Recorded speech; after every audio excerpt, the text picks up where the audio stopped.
Fala cavaleiros, como vão vocês? Depois de ter passado alguns dias do lançamento do tão esperado OVA de Fate Stay Fake, hoje eu decidi trazer uma análise do que eu observei e concluí. E na verdade, o roteiro já estava pronto, mas como eu decidi trazer o vídeo do Moncel, ele ficou de base. Mas hoje nós vamos falar um pouco dos acontecimentos de Fate Stay Fake, então, eu já peço que você deixe o like, se inscreva no canal se não for um inscrito, e venha fazer parte da nossa tábua redonda, pois a sua presença é mais que bem-vinda. Sem muita enrolação, vamos chamar a vinheta e falar algumas coisas sobre o tão aguardado episódio OVA.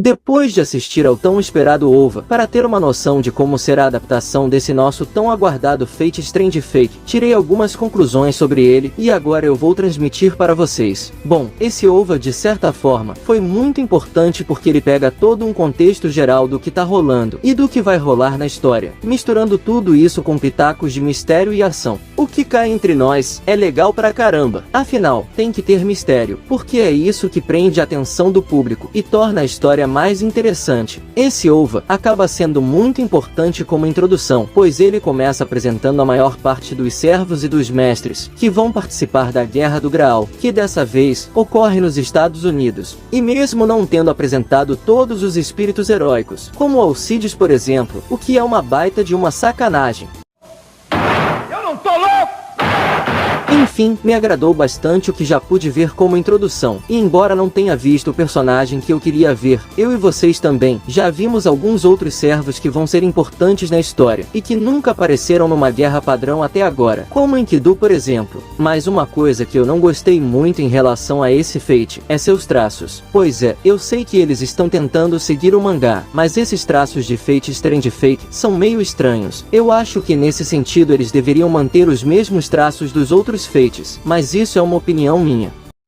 Tá bom. Pra quem já assistiu Cavaleiros do Zodíaco e Fate Stay Night e outros animes de gráficos mais antigos, isso não é problema nenhum, mas confesso que esses traços de Stay Fake me incomodam um pouco. Mas eu sou do tipo de pessoa que se importa mais com uma boa história do que com gráficos propriamente dizendo. Por outro lado também, não podemos ignorar, né galera? Bons gráficos nunca é demais, e quem assistiu Fate Heaven's Feel sabe o que eu tô falando. E o gráfico desse novo Fate estranho ficou literalmente estranho. Se você pegar Fate Stay Night por exemplo, e comparar com esse OVA, você vai reparar que mesmo ele sendo mais antigo, é muito mais trabalhado. Fazendo o papel de advogado, eu vou defender Gilgamesh dessa vez, pois o que fizeram com o nosso Rei Dourado foi meio que uma sacanagem nos quesitos gráficos, principalmente se você é do tipo que repara bem nos detalhes. Gilgamesh ficou meio estranho com esses traços, mas tudo bem. Inclusive, ainda na questão gráfica, o que eu mais percebi da galera foi uma reclamação em relação ao Portão da Babilônia. Se você pegar Fate Stay Night por exemplo, ele apresenta mais detalhes das armas de Gilgamesh, as diferenciando pela aparência. Isso não acontece no OVA de Fate Stay Fake. A única coisa que a gente vê na cena de luta entre Gilgamesh e Enkidu é um monte de raios amarelos cortando a tela. Mas ao contrário do que alguns pensam, isso não é um erro de adaptação, é apenas uma questão de cena. Pois como nessa luta você tinha praticamente dois portões da Babilônia se enfrentando, não tem como o estúdio detalhar cada arma do Portão da Babilônia. Imagina só o trabalho que daria para detalhar todas as armas nesse combate. Mas mesmo assim, se você reparou bem na cena, ocorreram alguns cortes e aproximação de tela, e é nesse momento que é mostrado armas diferentes se chocando uma com a outra, deixando implícito que o Gil e o Enkidu estavam disparando eram fantasmas nobres.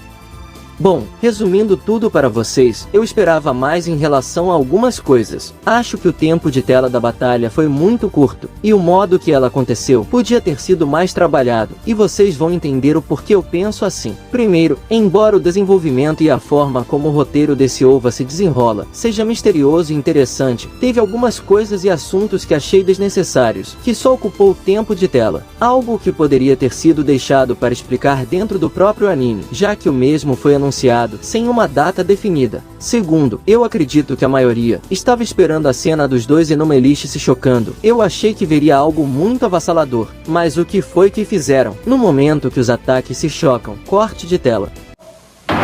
Cara, se tem uma coisa que me irrita em animes, é quando uma batalha está no seu clímax, e acontece um corte no meio da cena, seja para enfiar um flashback, ou para colocar uma outra cena nada a ver com a cena em questão. É exatamente isso que acontece quando Enkidu e Gilgamesh se enfrentam, a cena é cortada no meio da luta. Poderiam ter focado mais nessa parte, e desenvolver um combate mais avassalador. Infelizmente, não foi mostrado com detalhes o que acontece quando os dois Enuma Elish se chocam. Em vez disso, apenas um corte de tela, e uma cratera em seguida. Tá bom.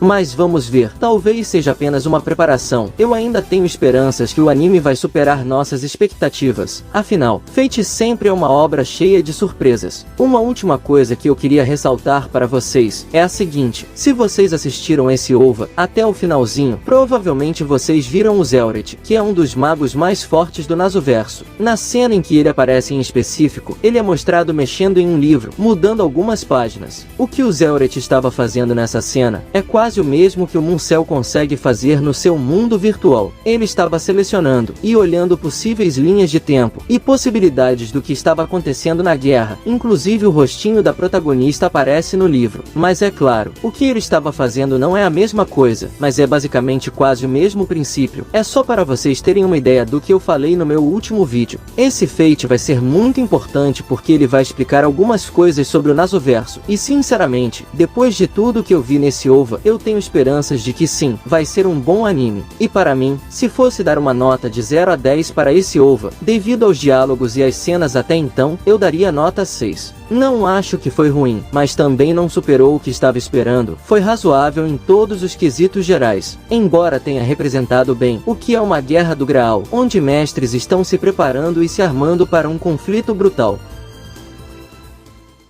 E agora, para encerrar, eu quero saber a opinião de vocês. Deixe nos comentários que eu estarei lendo todas as opiniões e também sugestões. De resto, eu agradeço a todos os mestres e servos que me acompanharam até aqui, e também a todos os grandes mestres que enviaram esse vídeo para seus companheiros. Até o nosso próximo vídeo. Fui, valeu e tamo junto!